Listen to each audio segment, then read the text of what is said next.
भाइयों से और बहनों से सुना कि यीशु मसीह को जब सलीब के ऊपर लटकाया गया, जो पिता की मर्ज़ी थी, जो भविष्यवक्ताओं के द्वारा उसके जन्म से भी 400 और 500 साल पहले भविष्यवाणियाँ कर दी गई थी, उन भविष्यवाणियों को प्रभु यीशु मसीह ने पूरा किया।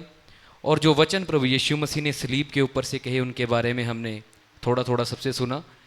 तो आखिरी वचन जो प्रभु यीशु मसीह ने कहा, हे पिता, मैं अपनी आत्मा को तेरे हाथों में सौंपता हूँ, हम इसके बारे में समझेंगे और थोड़ा सा इसको पढ़ेंगे।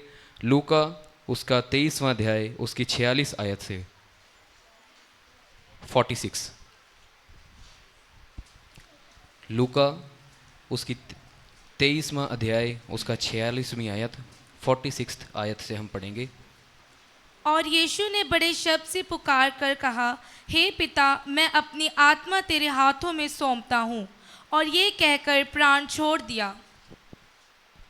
आमीन। यीशु मसीह ने यहाँ पे कहा कि हे पिता, मैं अपनी आत्मा को तेरे हाथों में सौंपता हूँ। ये शब्द जो प्रभु यीशु मसीह ने सलीब के ऊपर से कहे, ये शब्द एक ज़िंदगी भर के विश्वास और आज्ञाकारिता और संपूर्ण रीति के साथ समर्पण को दर्शाते हैं। हालेलुया। ज़िंदगी भर के विश्वास और आज्ञाकारिता और संपूर्ण रीति के साथ समर्पण को दर्शाते हैं। किस तरह से, आइए हम समझते हैं। ज़िंदगी भर का विश्वास प्रभु यीशु मसीह ने अपनी 33.5 साल की उम्र को प्रभु यीशु अपना स्वर्गीय पिता की मर्ज़ी के ऊपर चलकर बिताया और लोगों को सुसमाचार सुनाया कि स्वर्ग का राज्य निकट है, मन फिराओ, बपतिस्मा लो और विश्वास करो कि प्रभु जो स्वर्ग में परमेश्वर है वो आपके पापों को उद्धार करने वाला है। हालेलुया। वो विश्वास परमेश्वर ने कायम रखा और आज्ञाकारिता जो भविष्यवाणियाँ स्वर्गीय पिता की ओर से अपने भविष्यवक्ताओं के द्वारा की गई थी, उन भविष्यवाणियों को प्रभु यीशु मसीह ने पूरा किया और उसको आज्ञाकारिता का एक संदेश, एक नमूना प्रभु यीशु मसीह ने यहाँ पर पूरा किया। हालेलुया। और समर्पण पूरी तरीके से अपने आप का, जैसे कि भाई ने बताया था कि लहू, अपना कतरा कतरा लहू बहा दिया जब तक वो पानी नहीं निकला, यानी कि सब कुछ जब तक ख़त्म नहीं हुआ तब तक प्रभु यीशु मसीह ने अपने आप को इस कदर समर्पण कर दिया। हालेलुया। यीशु की अवस्था को, उस समय की जब वो सलीब के ऊपर लटकाए गए थे, यदि हम उस अवस्था को एहसास करने की कोशिश करें, आप देखें कि प्रभु यीशु मसीह को सलीब के ऊपर लटकाया गया है। वो कोड़ों की मार को सहते हुए, लोगों की ताड़नाओं को सहते हुए, अपने शरीर के जख्मों से जिनसे लहू लगातार बह रहा है और वो लहू ख़त्म होने वाला है, ऐसी एक अवस्था में सलीब के ऊपर लटकाए जा चुके हैं। जब उनको प्यास लगी, उन्होंने पानी मांगा तो उनको पानी की बजाय भी सिरका दे दिया गया। मतलब एक ऐसी अवस्था जहाँ पे वो थक हार गए हैं, टूट चुके हैं। तब भी उन्होंने क्या कहा कि हे पिता, मैं अपनी आत्मा को तेरे हाथों में समर्पण करता हूँ। हालेलुया। उन्होंने ये नहीं कहा कि हे पिता, ये तो मुझे किस अवस्था में ले आया, हे पिता, ये मेरे साथ क्या हो रहा है, ऐसा नहीं कहा। हालांकि उनके साथ, जैसा कि पिछले वचनों में हमने पढ़ा, जो डाकू थे उन्होंने भी कहा कि यदि तू परमेश्वर का पुत्र है तो अपने आप को रिहा करवा और हमें भी आज़ाद करवा दे। पर परमेश्वर ने, प्रभु यीशु मसीह ने उस आज्ञाकारिता को पूरा करने के लिए ये कहा कि हे पिता, मैं अपनी आत्मा को तेरे हजूरी में सौंप देता हूँ, तेरे हाथों में समर्पण करता हूँ। हालेलुया। ये समर्पण की जो गाथा है ये पहले से चलती आ रही है। हालेलुया। यदि हम पहले देखें, जब अब्राहम अपने इसहाक पुत्र को जो वेदी के ऊपर लेटाता है, वो अपने पुत्र को समर्पण कर देता है बलिदान करने के लिए। जो हन्ना है अपने पुत्र को परमेश्वर की सेवकाई के लिए समर्पण कर देती है, जिसको हम शमूएल के नाम से जानते हैं। हालेलुया।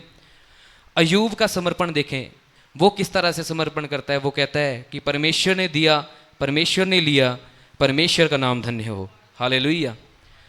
तो इसी प्रकार से यीशु मसीह ने भी अपने आप को समर्पण कर दिया कि जो परमेश्वर की, मेरे पिता की मर्जी थी वो पूरी आज मेरे जीवन के द्वारा हो रही है। भले वो मेरे जीकर नहीं, मेरे मरकर वो मर्जी पूरी होने वाली है। हालेलुया। तो परमेश्वर ने अपने आप को बलिदान कर दिया, मरने के लिए भी तैयार कर दिया। आज यहाँ से हमें सीखने को मिल रहा है कि जैसे भी अवस्था हमारी जीवन में हो, चाहे हम तंगी में हो, परेशानियों में हो, मुसीबतों में हो, तब भी प्रभु यीशु मसीह हमें ये संदेश दे रहा है कि यदि हम कहें कि हे मेरे पिता, मैं अपनी आत्मा को तेरे हाथों में समर्पण करता हूँ, तो वो परमेश्वर हमारे लिए बड़े कामों को कर सकता है। हालेलुया। इस लाइन को जब हम दोबारा पढ़ें कि मैं अपनी आत्मा को तेरे हाथों में समर्पण करता हूं, इसके बीच में से भी दो संदेश आते हैं। प्रभु यीशु मसीह का शब्द निकला कि हे मेरे पिता, ये दर्शाता है कि प्रभु यीशु मसीह का जो रिश्ता, जो नाता स्वर्गीय पिता के साथ था, वो एक बाप और बेटे के नहीं था। जब तक हम इस रिश्ते में नहीं आते खुदावंद के साथ, तब तक हम संपूर्ण रीति से समर्पण नहीं कर सकते। हमें इस तरह से परमेश्वर की हजूरी में आना है कि हम आपके बेटे और बेटियां हैं। परमेश्वर ने कहा, हमें वचनों में समझाया है कि मैंने तुझे अपने लहू को देकर मोल खरीद लिया है, हम उसके ले पालक पुत्र हो गए हैं। परमेश्वर ने हमें अपना बना लिया है। तो यदि हम अपने जीवन को, अपनी परेशानियों को, अपनी तंगियों को परमेश्वर के आगे संपूर्ण रीति से रखना चाहते हैं, तो पहले एक ऐसे रिश्ते में आना पड़ेगा जहाँ पे उस एहसास को हम देख सकें कि वो प्रेम कैसा है जो परमेश्वर ने हमसे किया है।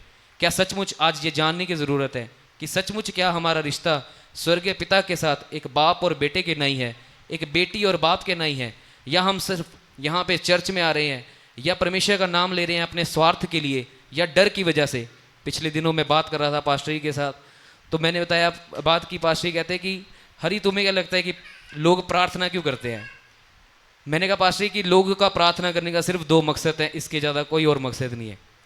सबसे पहला, या तो वो डरते हैं या वो स्वार्थी हैं। इसके बढ़कर यदि कि क्या है, या हम डरते हैं, हम परेशानियों में आ जाते हैं कि हे प्रभु हमारे साथ क्या हुआ, हाय हमारे साथ क्या हुआ, तो उस समय हम प्रार्थना में जाते हैं।